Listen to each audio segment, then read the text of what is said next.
I'm Joyce Hornady. You might say accuracy is my business. I make bullets. You are listening to the Hornady Podcast. Thanks for joining us and enjoy the show. Hello, everybody. Thanks for tuning in to another episode of the Hornady Podcast. I'm your host, Seth Swerczek. Today, I've got Preston Lentfer to my left, special guest, honored to have on the show for the second time, but in the studio for the first time, Geoff Nemnich. Geoff, thanks for coming on the show. Yeah, great to be here, fellas. Yeah, we really appreciate it. I know it was advantageous. You know, you were in Kansas here. I'm passing through. Yeah. Had a lot of fun, it looked like. Yeah, we were down there filming episodes for The Last Stand, coyotes, bobcats, raccoons, the Predator Palooza, as I like to call it down lions there. And tigers and bears, but it's the Midwest version. Yeah.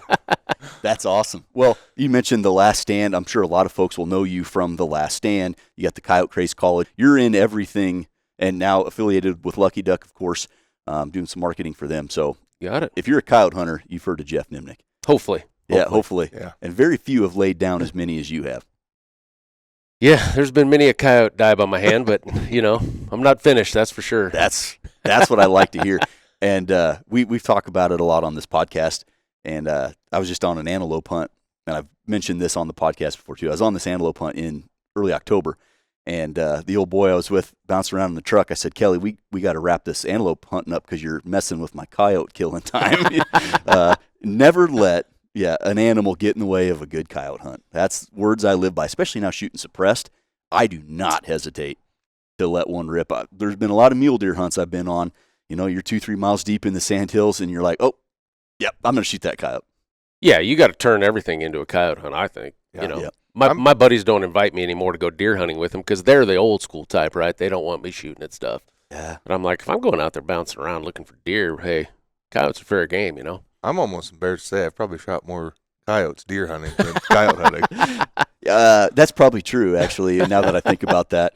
Well, for this episode, if you're going to be shooting coyotes, you got to shoot them with something. And we have Unless you want a fist fight or... Well, if they want to get in the ring, we'll get in the ring. Yeah. But this episode, we've got a really popular mini-series that we refer to as, you know, Hornady Rifle Builds. We just outline what our shooting sticks are, and not just what they are, but why they are. And that's a big one that I think the listener can relate to because they're doing the same things we are. Mental gymnastics of, well, what kind of trigger, what buttstock, what action should I use? You know, we get questions like that all the time. So, Geoff, on this episode, we're going to walk through your coyote killing setup because this one, it's special for a bunch of reasons, which we'll talk about. But one of the biggest things is you've changed. You were a diehard AR-15 223 Remington guy for probably a couple decades. 2004. You know, when the Clinton ban lifted, Yep. I got my first AR, and early on I saw the advantages of the AR platform for coyote hunting. Right, quick follow-up shots. You know, not 4 rounds in the mag. It was I could kill coyotes and shoot at them running and stuff like that. So yeah, I was exclusive AR-15 from 2004. You know, all the way up, and you know, I went through the process of shooting the 55 grains and the 50 grain VMAX, and then all of a sudden Hornady comes out with a 53 grain VMAX, and I'm like, wow. This is way different. And we've had a podcast. Yeah. We've talked about that, right? And then lo and behold, the 22 ARC comes out. And you know, and there had been a lot of cartridges before that built off the AR-15 platform, and I never really felt like any of those were quite advantageous. You know, some of the know the other ones that had been coming out, but for some reason, man, the 22 ARC caught my eye, especially getting on with you and Joe. And I thought, you know what, it makes just total sense. You know, I killed thousands of coyotes with the 223. And I always like to say it's the Indian, not the arrow, right? The 223 gets blamed for lots of stuff in the coyote world, Creedmoor. right? It's the 6.5 Creedmoor of coyote shooting. Yeah, like, oh, God, I'd never shoot. You know, I'm like, well, you know, you put a bullet through the ribs of a coyote, it's not going to, you know, it's going down, right? So, but, you know, some of the things I did not always like about the 223 was that downrange performance, right? Like we talked about. Once you get past 250, 300 yards, you're dealing with more wind drift, not quite as much energy. You had to hit the coyotes just perfect. And that's part of coyote hunting.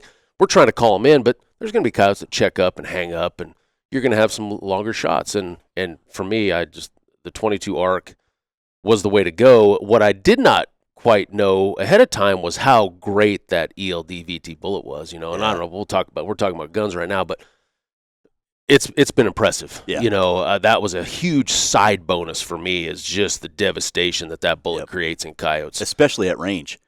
Oh, that's the craziest thing about it. I mean, when you're shooting them at 100 yards, it doesn't really matter. And we'll talk about down the road on what I've seen so far, you know, shooting 500 coyotes with it, you know. But, yeah, the downrange performance has just been impressive. But, yeah, so, this is the new 22 arc that I started shooting. I had to find somebody, you know, because back when I transitioned last year. Yep. Sounds weird to say transition nowadays, Well, but, you know. Well, maybe I need to rephrase myself there. But, you know, I had to find, because it was hard to kind of find. Sure, you it know, was either the guys, new kid on the block. Yeah, people were either piecing them together or building them, and I'll be the first to admit, I'm not a huge gun guy. I can shoot guns, but I don't know a lot about the technicalities, and that's why this episode will be good, because you guys can probably tell me more about my rifle than I can. Maybe. Yeah. You know, but so yeah, I wanted something that was put together. I assume I'm in the same boat as a lot of guys. Like, I don't want to build something. I want something. Just hand me a gun that's going to shoot, I want to go kill stuff with it. Like, well, there's guys like you, and then there's guys like us. Yeah, yeah. Well, there's room something all for of us. everybody. Yeah. There is. Yeah. And the 22 arc is such a special cartridge for varmint hunting specifically. It fits in the AR-15 platform. And you mentioned that, you know, in your 20 years of shooting a 223, there were a lot of other cartridges on the AR-15 platform. What separates the 22 arc from the rest of them, you know, 22 Nosler, 224 Valkyrie, and a few others, is those cartridges primarily used existing bullet technology. Shorter bullets, lighter weight, high velocity.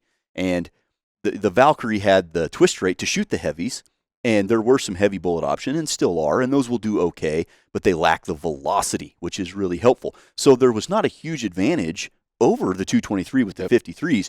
You enter 22 arc with that ELD VT. Now you're getting the high velocity that is, I'm going to say required. You know, it's not required. You can kill them with anything if you make a good shot, but it sure makes it easier when they're going fast, flat, less wind drift. Plus you get the terminal performance benefits, and you get aerodynamics. Those bullets carry velocity longer, right? So you get higher velocity, higher impact speeds, which is higher energy, and it really rounds itself out to be one of the most premier varmint cartridges today. Couple that with semi-automatic platform, you've got a winner. So you went with you teamed up rather. You didn't just go with. You went to and teamed up with GA Precision. So let's talk about that partnership. Yeah. So when at first I had plenty of AR-15s, you know, and I'd shot Daniel Defense, MK-12s. Yeah, nice rifle. Great rifles. You know, I shot them for a lot of years. I'd done some work with them back in the day, and then they kind of branched off out of the hunting world a little bit, but I still had them. And I'm like, man, this thing was shooting. Yeah, I mean, 53s were tacking through the same hole with that gun. I'm like, why would I, you know? But so I really wanted that gun, so I got a hold of the guys at GA, and they said, well, yeah, we can just rebarrel this for you, put a new bolt carrier group in there. Well, hey, we'll even throw a adjustable gas, which I'd never shot an adjustable gas block ever, which was pretty awesome. So that's what they did. You know, I had matching guns, one my day gun and one my night gun, and I sent them both of them. They rebarreled them, put the adjustable gas blocks, new JP bolt carrier groups. We're ready to go. So I shot that last year, and then this year I got with them and said, you know what, let's make this a little bit more. You know, let's make put this something official. out there, because I felt like just guys reaching out and hitting me up, hey, what are you shooting? Where can I find this? Like, why don't we just offer something up that somebody can grab? Go to the store and ready buy. to go. Yep. You know, Fast, flat, final. The 22 Creedmoor. Purpose-built for hunters seeking blistering speed with match-grade precision. Ultra-flat trajectories, minimal wind deflection, exceptional long-range performance. The new Predator Hunting King. A hot rod 22 cal for the 21st century. 22 Creedmoor from Hornady. So this is the official Geoff Nemnich edition. yeah. I mean, they call it, you know, the GA Precision Gap 15. They've already made these, but this one's called the Coyotes Fear Me edition. We'll show you on the backside. It's got a cool little engraving. Put that in there. You know, guys like that. But yeah, it's kind of it's the exact same rifle I shoot. You know, and This is the rifle you shoot. This is the rifle I shoot. This thing was actually a little dirty. We just broke it out of my truck. You know, had to clean a little mud off the bipod. You know, but yeah, so it's there for guys that want something, and it's a higher end rifle, right? I mean, this isn't, and I shoot it. I use this gun a lot. I want something that's going to hold up. I'm terrible about cleaning rifles. and I want something that's, going to cycle, Be it's going to reliable. work, and I can be out there in the rain and the snow and the dirt, and it's still going to run and kill coyotes all season long. So I love it. So to start off with their Gap 10, or in this case, the Coyotes Fear Me edition. Gap 15. Or Yeah, Gap Gap 15. 15, yep. Gap 10. Yeah, Gap 15. They got one of those too. Well, they do. But an important note is, every rifle build starts with the heart of it, and the heart is always the action. And this is the Seekins. What I love about the Seekins, it's a solid 70-75 billet, and then they mill that so you get a matched set that they precision machine. You're starting your AR build off true, and that's important because ARs historically haven't been known for their overwhelming accuracy. Now, you can accurize the heck out of them, but by starting with that Seekins matched set, you're starting off on the right foot. Yeah, and to boot, it's a little bit different system than your standard off the shelf. Just go buy a $40 upper. Yep. Right. So this one has their special hand guard, and this upper actually has a perfect. What is this? What's that shape? 5 sides? I don't know. It's not a pentagon. Trapezoid? I don't know. it looks like a house. There's a shape to it, Yeah. right? It's Yeah. the shape of a house. That the barrel actually goes deep inside of it. It's then screwed into the upper internally rather than an external barrel nut. Yep. And then this hand guard is able to be way more rigid. Right, so you're than a not standard AR upper. And that's their SP3R handguard, 15-inch handguard, which is sexy. I like that length, just aesthetically. M-lock on there. But like you're saying, historically, with the regular AR-15, with the way that the barrel mounts, you can influence your point of impact by how you load or don't load into the bipod, or how you wedge it into something, and that can wreck a long-range shot.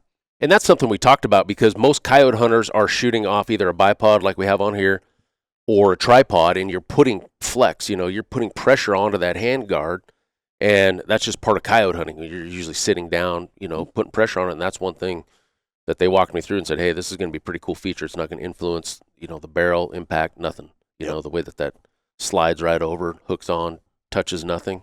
And for a lot of people, they may not ever notice it, right? Because you'd go to the bench, maybe have a bipod out front, like a short little Harris or something. You shoot it in, zeroed. And if you're a really good coyote caller or hunter, whatever, and you call them into your lap, it's not a big deal. Yep. At those short ranges, it's not going to make a difference. But then if you go out to the field and maybe you do need to make that 3, 4, 5, 600-yard shot, and you're not shooting it the way you zeroed it, I've seen point of impact shifts of up to about 0.4 of a mil at distance. Yeah, and that's huge. We actually had one of our engineers been on the show, popular guest on the show, Miles, one of the most analytical ballisticians that we have here. Nerd. Yeah, nerd. Nerd. Yeah, and in Miles we trust, as they say. But Miles went through and he set out to shoot the PRS gas gun division, and he never will ever again. He actually built a furnace and melted his rifle down. He hated it. That's a little bit of a stretch. But he was second place in all of PRS in the gas gun division. He was very, very good. And he shot huge sample sizes. We're talking 30, 40, 50 shot sample sizes of his rifle. And he used the Seekins set, just like this one. And he tested several others. The Seekins was the best that he found, where he would load the bipod and then shoot unloaded on the bipod. Then he'd shoot it off a bag with a wedge and then off a bag with no hand. And he tried on large sample size at 100 yards, measuring the dispersion and the mean point of impact relative to his point of aim. And this was the best receiver set he found to do that. And proof was in the pudding, because that rifle shot really good, not just for an AR. Just for that a rifle rifle. shot really, really well. And it, in his opinion, a lot of it comes down to that barrel action interface. What's important with coyote hunting, right? I mean, yeah, if you know your gun shoots and you have to do the same off a bench, you know how to hold it. When a coyote's running in, man, you ain't remember to do all that, right? We're freaking out, right? Yeah. So, yeah, I mean, you want something, no matter if I end up having it here, I haven't pushed. Yeah, you just want something that you know it's going to shoot with whatever you're doing to the damn gun, because, you ain't going to have time to think about. No, and then you can't even relive it. I've tried, what was I doing? What did I do? No. I have no idea. I was freaking out is what I was doing. Exactly. That's great. So Seekins, this is the upper for the job. Yeah, Seekins does a wonderful job. Now, ambidextrous charging handle with you got a big optic, which we'll talk about, but I like the ambidextrous, nice big-eared charging handle. that goes wonderfully with a big optic. And that goes like long ways. Like if you've just ran a standard AR charging handle that costs $7.95, you know, GI this issue. is a big upgrade that a lot of people don't really think about that much. But you're using it often as a coyote hunter. Or gloved hands is a big one. You know, getting out of the truck, slinging one in. And which one is this? Is this a Seekins, I imagine? Hey, yeah. The Radian, Raptor. All right. Yeah. Moving on from, just the receiver. Within the receiver, I notice ambidextrous over here, which is that's a little feature that should come standard. Just that bolt catch, being able to pop it from either side. For me, I always wondered why there wasn't one over there, because it can be awkward depending on how you're manipulating the firearm. So some ambidextrous control. Yeah, and I'm a lefty too, right? So I've always shot right-handed ARs. I don't even know if there's such a thing, right? I've always considered. I know there's a few manufacturers that make a left-handed AR. I shoot left-handed. I've always shot a right-handed AR, but that's nice to have that because my hands are a little, over here I can hit my thumb on the right side, opposed to the other side. Obviously, ambidextrous safety as well, which makes it nice. So, Absolutely, and I always found that with an ambidextrous safety, if I'm shooting, and I don't know, like this. if I'm shooting, I put thumb on my finger side. That's the way I do it. It's a great place to rest that thumb. Yep. Just right there and slide the thumb around, and you're on, ready to roll. And on a cheapie, you don't have that option. Right. Well, it's again those small, really affordable things that just take a little bit of effort to do that make a world of difference. Going on to the pistol grip, that's your Magpul MOE pistol grip with smooth right here. No little shelf. Yep. And do you store anything in here? It's always a question. Candy? I used to have a little miniature printed version of my drop. Suppressor, paperwork. the paperwork. But I just carry that in my truck now. But no, but yeah, you could couple extra bullets in there. I don't know. I was thinking oil, Jolly Rancher. He could be a long coyote hunt. You just need a little something to wet the whistle. You can put anything in there. Yeah. I always got to ask though. Know what people have in there. I have a Aeroshell 560 oil in mine.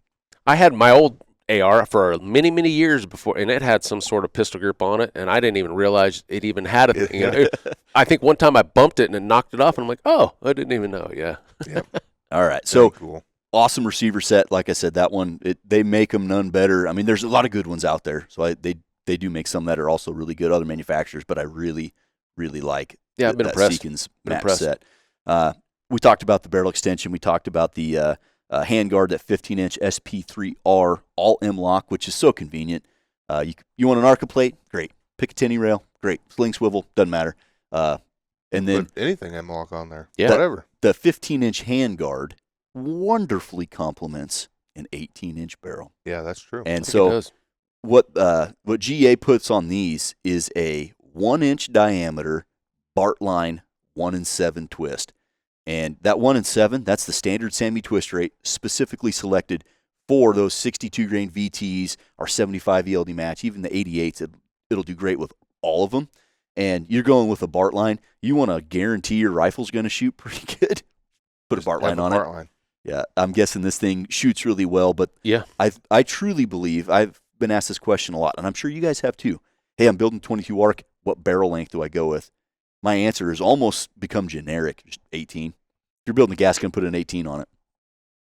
I mean, I've always ran 18-inch ARs regardless. I by the time you throw a 6 to 8-inch suppressor on there, I felt like it's always just perfect. And you don't lose a whole lot of velocity, obviously, cutting it down to 18. Yeah. You lose a little bit, but not a lot. Yeah, really not a lot. Yeah, I think you could go longer if you're into that sort of thing, but from an ergonomic standpoint, 18, I think, is the sweet spot for good velocity and still really ergonomic. You can move it around really nicely. Now, one of the niceties of this barrel, outside of it just being a Bartline with a 1-in-7 twist, GA, when you order it, it comes with the rifle speed adjustable gas block. And that, to me, is a non-negotiable when I'm building an AR currently. Yeah, like I said, this is the first, 20 years of ARs without one. Mm-hmm. And I'm sure my guns were overgassed. I didn't even know what that means, right? Like, I'm just shooting them. I'm like, it's cycling, it's shooting. I don't really care. I mean, it's going good. But, yeah, when I had this and Luke at GA kind of told me how to adjust it and how to figure out where the sweet spot is, yeah, I mean, that was the only downside to shooting an AR left-handed was every now and then I felt you could feel a little bit of the blowback, hit me. Now with that, no, it's Exactly. Yeah, well, and there's a lot of reasons to tune the gas on an AR-15. From an shootability, accuracy standpoint. accuracy. I mean, it all makes a lot of sense. Yep. I like the fact that they threw a big old heavy barrel on here because I'm sure you've shot a lot of ARs before that. What's the standard gas block diameter? 750. 750 gas journal. Yep. This one's going to be 936, I believe. Yeah. So heavy, Bart line. That's a good I like a good heavy rifle. recipe. I mean, everybody has their likings, right? I mean, I think as you're looking at this gun, it's probably 14 pounds, probably with everything on it. 11 naked. Yep. I looked that up on GA's website. So, yeah, with your Suppressor and the scope, mount, bipod, somewhere in that ballpark. But for me, it's like I like a little weight to the gun when it's sitting there, And for coyote hunting, it's not like I'm packing in 8 miles, right? It's walking in 300, 400, 500 yards and walking back to the truck, So for me, it's like, it's not a big deal. Yeah, if you're packing coyote hunting, I don't know if you're doing it right. Probably not. No. Yeah. Well, in that, kind of 10, 11 pound up to about 14 pounds, I made this up, but I refer to that as a field rifle. That is a very capable, it's easy to shoot. You're going to be able to spot impacts. You can take some long-range shot. The barrel's big enough. It's not going to heat up so fast. And that's what I refer to as a field rifle. And that fits right in there. And that adjustable gas block, when you're shooting a 223, generally you can get away with just throwing on a GI gas block because it's all been figured out a long, long time ago. Well, when you're playing with new cartridges, this one operates at 50 to 52,000 pounds of pressure, so it's lower pressure than a 5.56, but you've got these big, long bullets. You've got a significantly different burn rate of powder. You're throwing suppressors on there. The gas block makes a world of difference when you can set it up, tune it, do it once, set it up right, and then forget about it, basically. Yep. There's no better time to stock your reloading bench and light up your range with Hornady Get Loaded Plus. New this year, free bullets or free cases when you buy these select Hornady reloading tools. Plus, receive the free HIT Target Impact Indicator. Hornady Get Loaded Plus. Free bullets, free cases, free HIT Target Impact Indicator. Get loaded and light it up with Hornady Get Loaded Plus. Limitations apply. Visit Hornady.com/getloaded2025 for further details. At the end, have we ever had a rifle on a Hornady rifle builds that's not suppressed? Yeah. Oh, Joe Thielen. Joe Thielen, 280 Ackley. Yep. Joe needs to get on the suppressor train. He is now. That was just an older rifle. So, Geoff, have you been shooting suppressed for these last, 2008, I got my first suppressor. So I like to say I was doing it before it was cool. You were? Yeah. Yeah, I actually still have that suppressor. It's a Gemtech. What is it? It's the titanium one. Is it a tracker? Oh, it's titanium? Yeah, it was Gemtech made a titanium one back then, and Sandstorm. Okay. Gemtech. I don't even know make it. So I was about to make a joke that it was probably like the Nokia brick cell phone that you'd have in your car. You know what I mean? But I've had this. I'm guessing I've probably shot well over 20,000 rounds through this suppressor, and it finally just cracked on the side. Ugh. And I don't know if I should still shoot it. I'm like, I don't know. What's worse that can happen? Like a blow outside. But yeah, since then I've, have a whole arsenal full of them now, Okay. So, do you have a go-to can, and what's on this one? I've always been a big 30 cal can guy. Versatility. Probably early on just because of that, right? It took so long to get suppressors. Obviously, that whole ballpark's changing now. But yeah, I was like, why not just buy a 30 cal can and shoot it on everything? And like this gun, I purposely had it threaded 5/8, even though it's 22 cal. Yep, and that's as they come standard, actually. You order it from GA, they got one on the shelf, it's going to be 5/8, 24. You can always buy the adapter, right? The 5/8 down to half. Yep. If you had a 22 cal can that was half threaded. But yeah, I've always thought that, and I think it adds a little bit of length and weight, but I don't know. Talking to the guys in the suppressor world, they say you will get a little more less noise shooting a caliber specific suppressor to your gun, but I've always felt like it's been pretty quiet. Yeah. Well, and where you hunt coyotes, huge open prairie, right? You're not laying down suppressive fire. You're taking well, it depends. Well, yeah. Cover me. Some may say otherwise, but the coyote's out there running. Well, and ultimately though, you're not spending all day on the range. You're just trying to not get your bell rung when you take your 1 or 2 or 3, well-placed shots. Yep. And almost any suppressor will do that. What's on this one? This is a Banish 30 gold. Yeah. So yeah. And plenty of can for A lot of those around the shop. Yeah, the bunch of Yeah. the Banish stuff. Shout out to those guys. They really help us out here, Yep. both with the employees and the stuff we use in our factory. When you're only cooking off 30 grains of propellant, that's a big suppressor, so I bet this thing is nice and quiet. Yeah, I think so. Yep. It's hard to tell when you're shooting. Gas guns are always a little different, right? You sit Well- next to the bolt gun, and you're like, wow, and then shoot yours. And so, yeah. I did throw one of those JP silent capture springs in this gun. Okay. Oh, That was our next stop. Somebody had told me about these, and I'm like, it's not knowing much about it. I'm like, whatever. And I finally did put one in there, and I like the sound of it next to my ear. So- I don't have one yet. I don't either. should try I it. did want to mention as I was going to come back here to this How half. about this thing? Forgot that in the lower. What's that? That's a trigger. Oh, yeah, I was going to give them back because I forgot the bolt, Oh, yeah. carrier, Yep. and the trigger. So bolt and carrier, that's the JP. And JP, as yep. far as ARC stuff goes, there's a bunch of good products out there. JP makes one of the finest and super tough, which is great. The ARC family of cartridges, the Grendel family of cartridges, in my opinion, have a unnecessary bad reputation for breaking bolts. Agreed. Simply because the bolt material is consequently a little bit thinner than compared to a 223 or a 5.56 cartridge bolt.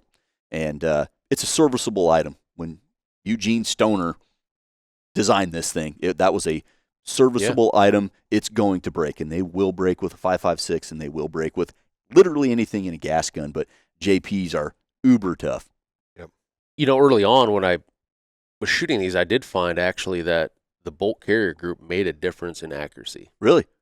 And I had one gun that had the JP bolt in it when he redid both of them last year, and the other one I had some just random chrome one I bought off of Midway, Yeah. just because I'm terrible about cleaning my gun, so I wanted a chrome bolt so I could see when it got really bad, because a black one I could never tell, right? Yeah. So I buy this random chrome one off there, and it shot great in my 223s.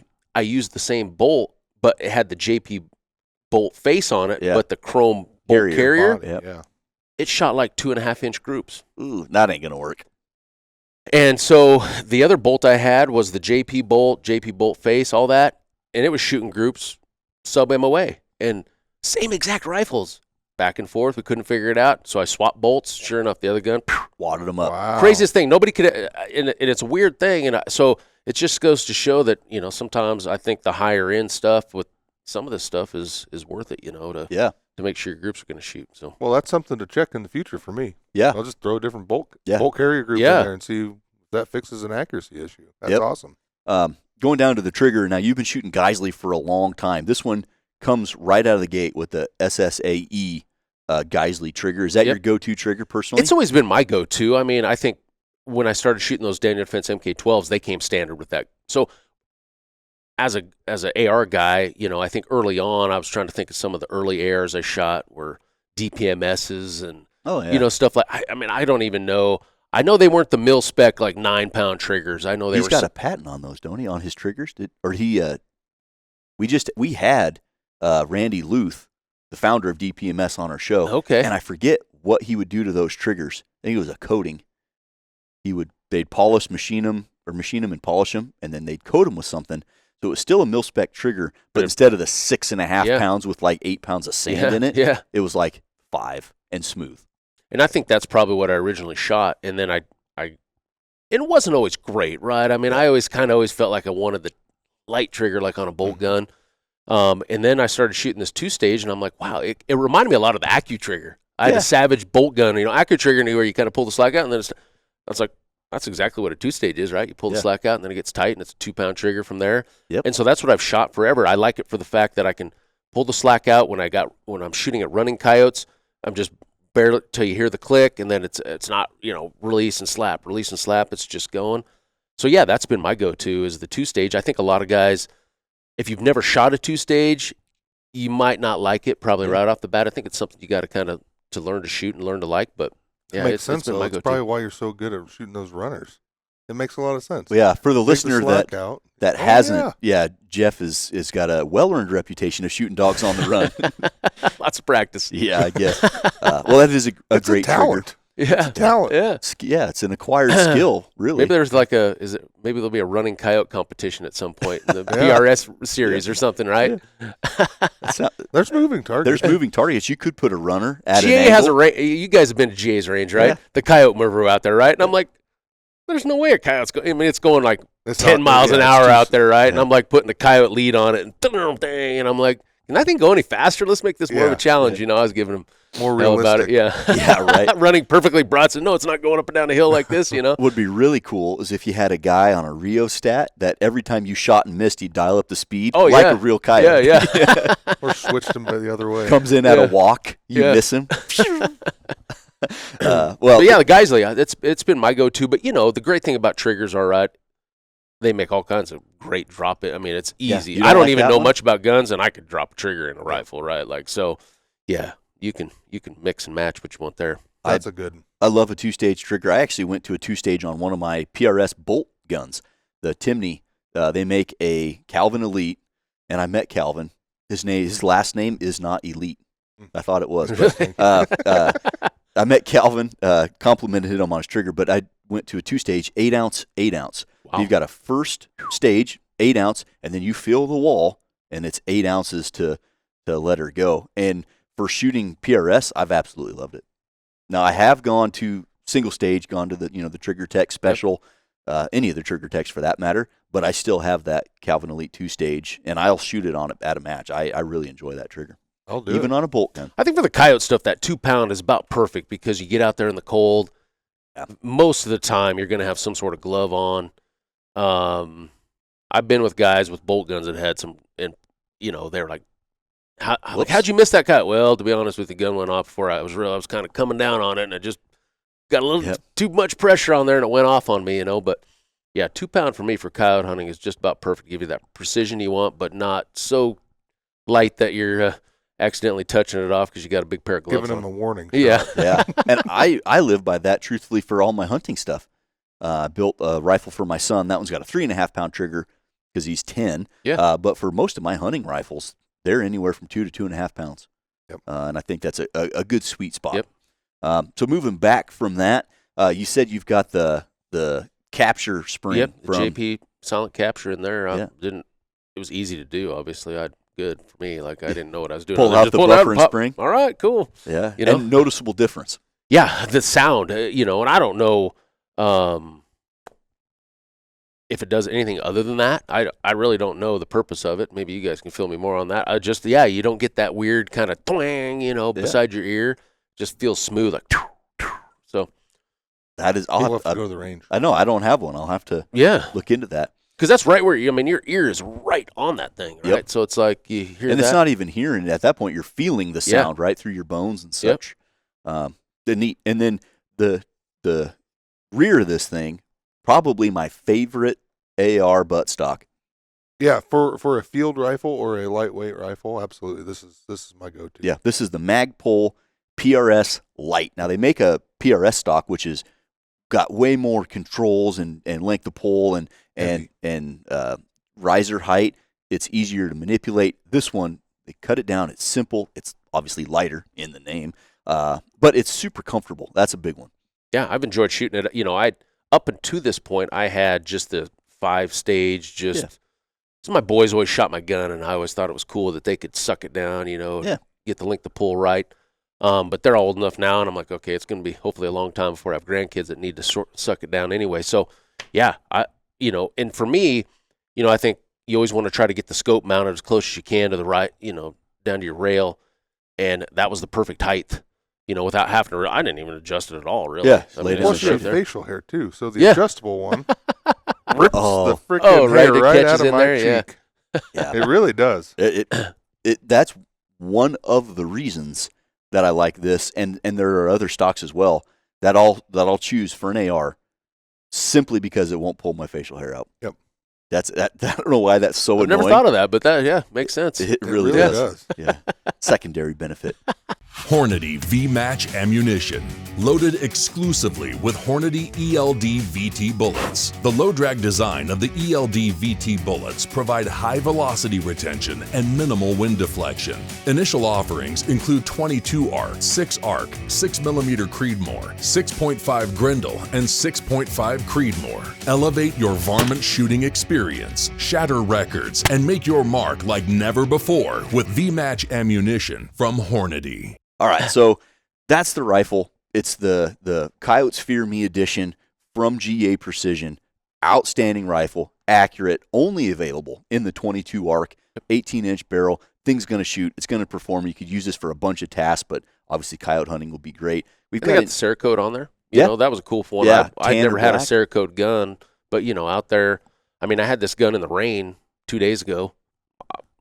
I didn't clean it since then, There's probably even a little rust, I think, behind the thing, just from the moisture. But, the rest of the gun's great, That's, for me, it's like, coyote hunters are hard on stuff, You're out there and just some, in and out of the truck. And for me, that's one thing I wanted. So, yeah, you can get it in the Coyote Tan Cerakote or just plain black if you're kind of a traditional guy. Yep. Well, it's got to be Coyote Tan if you're for coyotes. Yeah.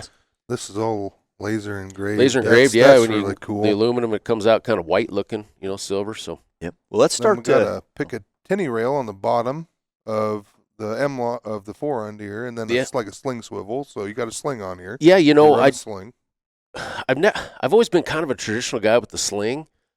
Some guys that I coyote hunt with are like not using a sling, and I'm like, like I've always been a sling guy.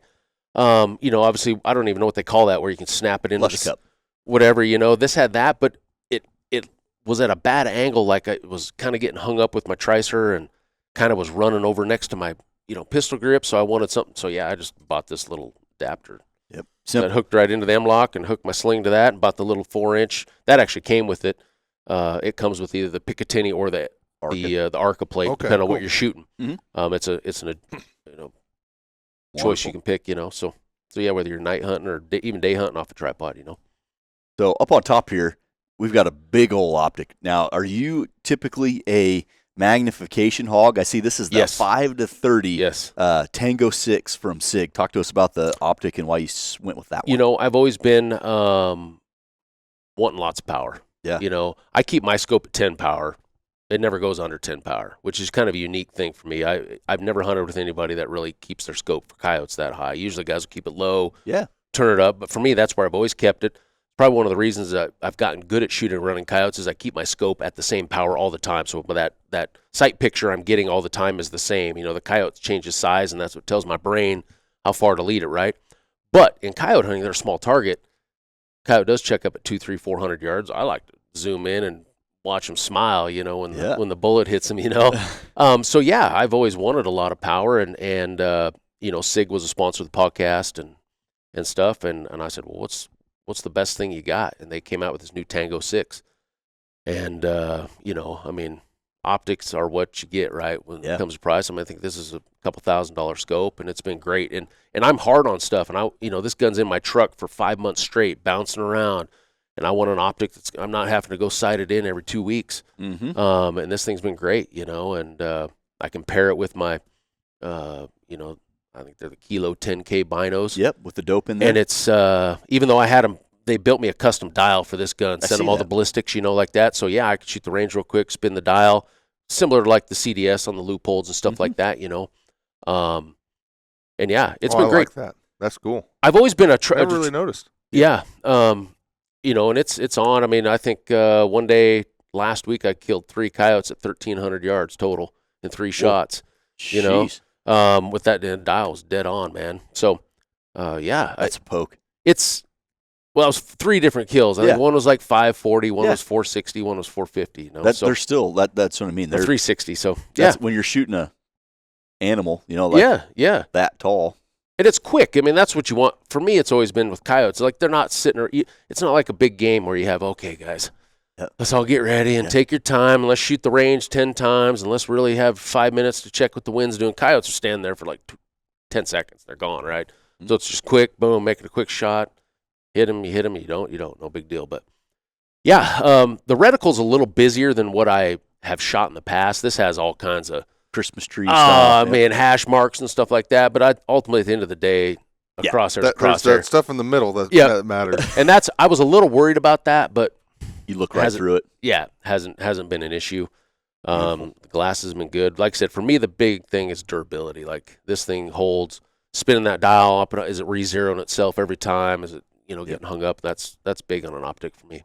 Excellent. Now, Sitting in a nice mount here. That's a Vortex version. yeah, cantilever. You got to have a cantilever on an AR. You got to get that eye relief right, and it sets that 56 millimeter objective just perfectly over the handguard. Yeah, it's nice good looking. Yeah, nice gap there. Not too big. That's. I finally got away. A lot of early on filming The Last Stand, I got a lot of because I was shooting normal like loophole Mark IV rings, Yep. not a cantilever, right? Yeah. And everybody's like, and I'd have the one up here on the rail. Yeah. Oh, you can't, and the internet experts come out, right? Yeah. Oh, Weird. I'm It's like, working right now. I'm like, I mean, it's shooting yeah. like quarter-inch groups. Like, why not? Oh, you can't do that. So I got tired of listening to the comments, so I switched over to the cantilever mounts. They won. You let them They win. won. I Yeah, let them the win. internet won that one. Well, the last accessory that's on here, the Tricer bipod. Talk to us about why you chose that bipod. Yeah, Tricer came on board with The Last Stand. And obviously, what I do with the film and stuff, a lot of this dictates sponsorships and partnerships we're working with, And one thing I've always kind of prided ourselves on is using products that I would use regardless, right? And it's always kind of a bonus when they want to be a partner, but that's awesome stuff to use, obviously working with Hornady and everybody else we're working with. So, Tricer kind of hit us up about a potential partnership. They're kind of coming onto the scene. Mm-hmm. And yeah, their new RP bipod is kind of a hybrid between the old Harris bipods, which a lot of guys liked because they were just stable and fast, and you could get, but they weren't always quite long enough, right? To some of the side hills and stuff you're sitting on as a coyote hunter. Then we transitioned over to the Swaggers, and they were real mobile, but they weren't always quite as stable as a lot of people liked. Right. To me, this is right there in the wheelhouse. Like the mobility, stability part you're juggling, it's right? It's a trade-off. It's a trade-off, right? For this one, you gain stability, but I really feel like you don't lose much in the mobility side because it's got that. Yeah, in case people were wondering what you meant by that, this thing It's on a ball. It's got a ball head on there, so it'll spin, rotate. It's got a little bit of cant to it. It's awesome. And I never noticed that an before. adjustable or friction adjustable clamp. So when you want it tight, you make it tight. And the lever's right there, so when I have it right here, I can just move that lever with my thumb. It makes it just like shooting a tripod, right? It's the same thing. A lot of them have that lever right there so you can move it, tighten it. This goes out to 30 inches, although you can buy 4 and 9-inch extensions on the legs if you want it to go a little taller. It just doesn't suck up as tight, like that. So if you're shooting from the seating position, you could do that from a bipod.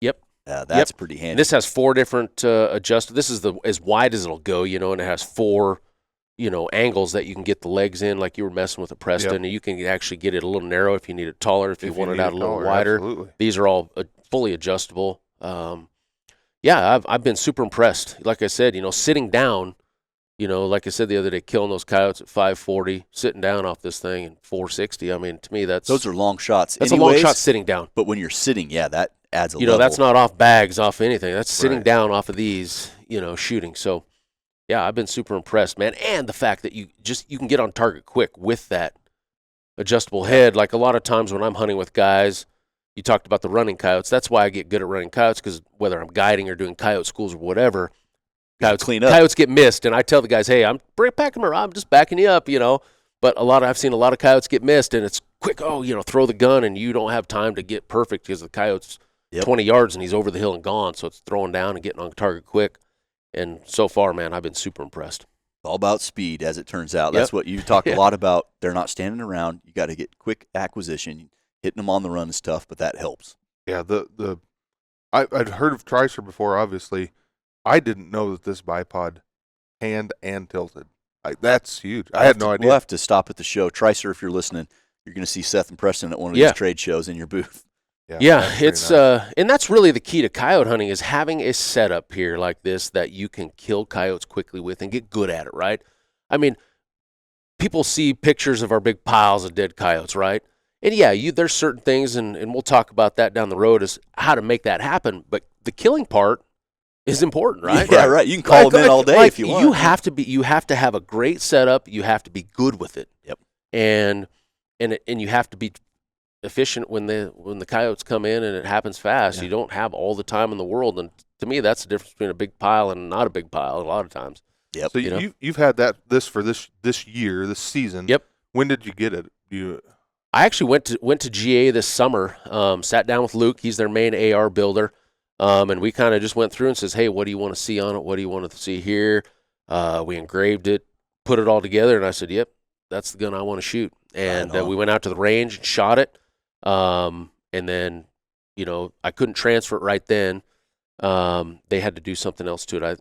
They had to engrave it on the side. Yep. So they shipped it out to me a few weeks later, and I took it out, shot a few prairie dogs with it. Yeah. Then went to the range first, obviously, got it dialed in, and I'm like, all right, I'm ready. And So a little bit of cold turkey, kind of.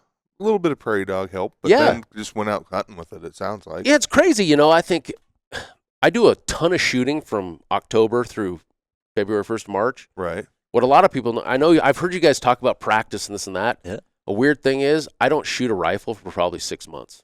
Oh, Yeah. wow. I mean, I just what I do with coaching baseball and everything else, like my gun, like when you hunt coyotes as hard as I do, like it comes to the first part of March and I'm like, all right.